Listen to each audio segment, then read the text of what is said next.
Lizzie. So we are going to slice Lady Lizzie up until we have 6 slices of Lady Lizzie's body that we are going to use to make our 3 grilled cheese sandwiches. Now with the bread all sliced up, we can remove any of the crumbs that are left on our cutting board and show you the variety of cheeses that I am going to use today.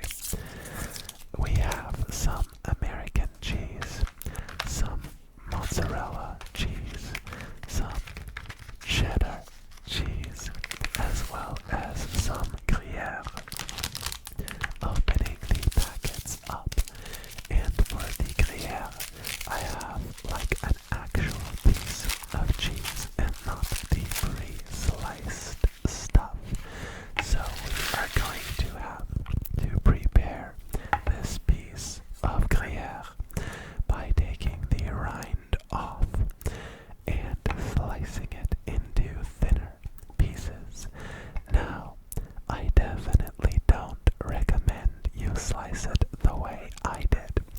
It was hella sus. This was hella sus. I should have just sliced it laying down on the cutting board, especially since I'm slicing it into tinier pieces now anyway. And with our Gruyère prepared, we are now moving on to slicing half a tomato for our more Italian version of grilled cheese. Getting the tomato into equally thin slices so we can lay it out and place it atop the grilled cheese later. Moving that to the side, all of our mise en place is now prepared, and we can start with our more American version of the grilled cheese. Spreading some mayonnaise on the inside of our sourdough loaf and placing a couple of different cheeses on top, starting with our orange yellowy looking cheddar, placing the American cheese on top of that, and finishing with a layer of our mozzarella, topping it with the top half of Lady Lizzie's slice, and then spreading some mayonnaise on the outside as well to help crisp up the bread. Moving on to our French onion soup style grilled cheese. Our fat of choice will be some duck fat that I still had because I broke down 2 ducks recently. Now we are adding our Gruyère and then some deeply caramelized onions that are some of my favorite food. Honestly, caramelized onions go so hard. Now topping that up with some more of the Swiss cheese, Gruyère, and placing the top piece of bread on the cheese, adding some more duck fat to it. For our Italian version, I am adding some olive oil and remembering that I actually wanted to smear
of balsamic vinegar, some more prosciutto, topping that with more mozzarella, and then crowning our king with all of our sandwiches ready to rock.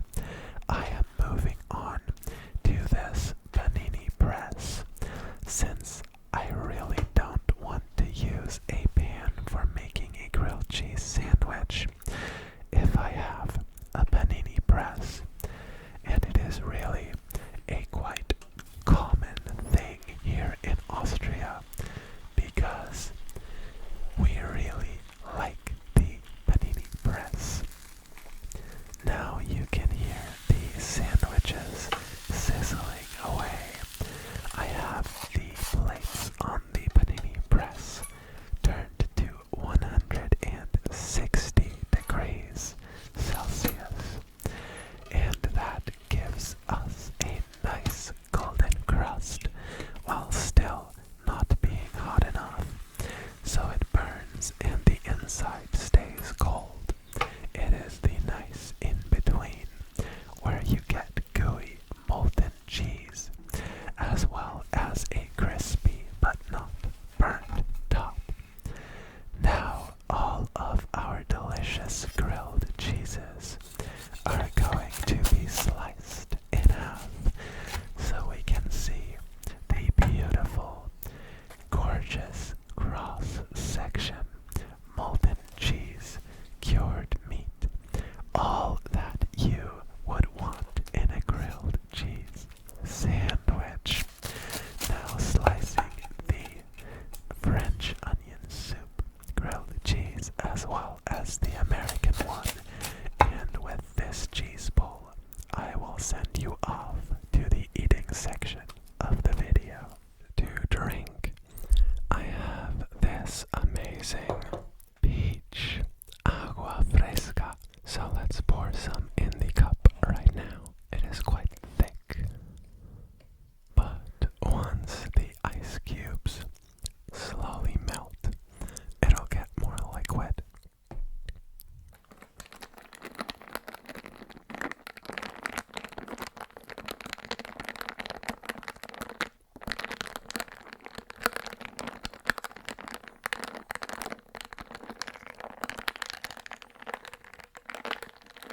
What a lovely sound. Delicious. I'm gonna eat these with some ketchup. I hope that that is alright with you. That is just, I think, the Austrian